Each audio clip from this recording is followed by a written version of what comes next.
for sex expression.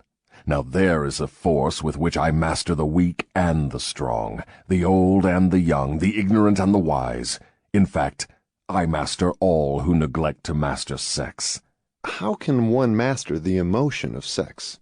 By the simple process of transmuting that emotion into some form of activity other than copulation.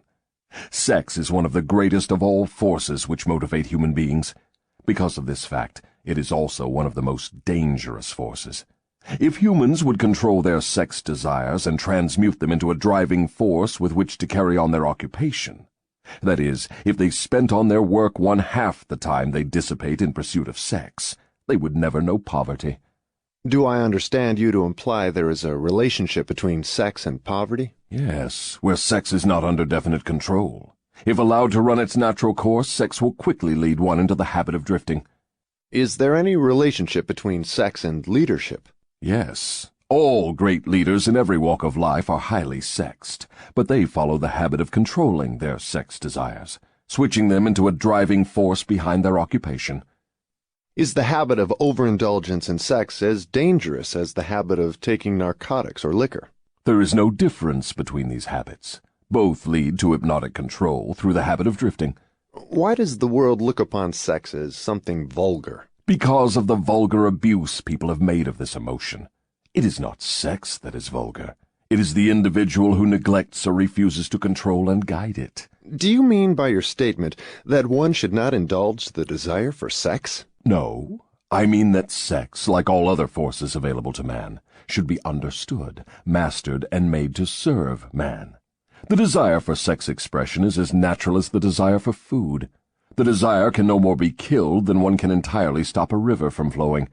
If the emotion of sex is shut off from the natural mode of expression, it will break out in some other less desirable form, just as a river will, if dammed, break through and flow around the dam.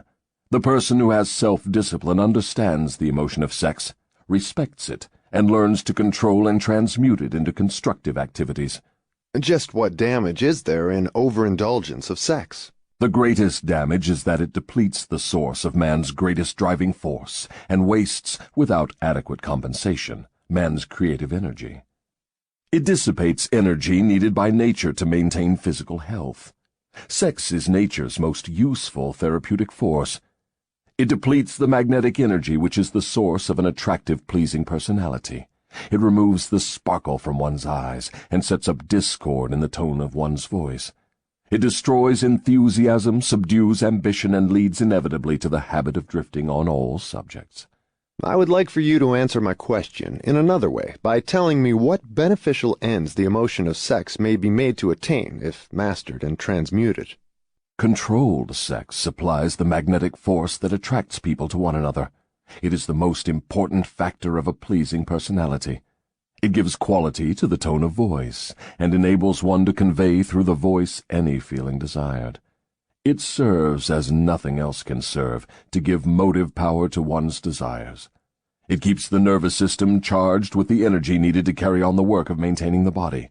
It sharpens the imagination, and enables one to create useful ideas. It gives quickness and definiteness to one's physical and mental movements. It gives one persistence and perseverance in the pursuit of one's major purpose in life. It is a great antidote for all fear. It gives one immunity against discouragement. It helps to master laziness and procrastination. It gives one physical and mental endurance while undergoing any form of opposition or defeat. It gives one the fighting qualities necessary under all circumstances for self-defense. In brief, it makes winners and not quitters.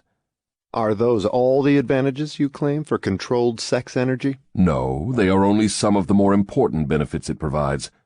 Perhaps some will believe the greatest of all the virtues of sex is that it is nature's method of perpetuation of all living things. This alone should remove all thought that sex is vulgar. I gather from what you say that the emotion of sex is a virtue, not a fault. It is a virtue when controlled and directed to the attainment of desirable ends. It is a fault when neglected and permitted to lead to acts of lust. Why aren't these truths taught to children by their parents in the public schools? The neglect is due to ignorance of the real nature of sex. It is just as necessary in maintaining health for one to understand and properly use the emotion of sex as it is to keep the body's sewer system clean. Both subjects should be taught in all public schools and all homes where there are children.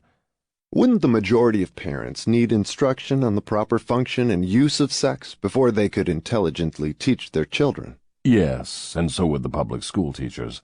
What relative position of importance would you give to the need for accurate knowledge on the subject of sex? It is next to the top of the list. There is but one thing of greater importance to human beings. That is accurate thought. Do I understand you to say that knowledge of the true functions of sex and ability to think accurately are the two things of greatest importance to mankind? That is what I intend you to understand. Accurate thinking comes first because it is the solution to all man's problems, the answer to all his prayers, the source of opulence and all material possessions. Accurate thinking is aided by properly controlled and directed sex emotion, because sex emotion is the same energy as that with which one thinks.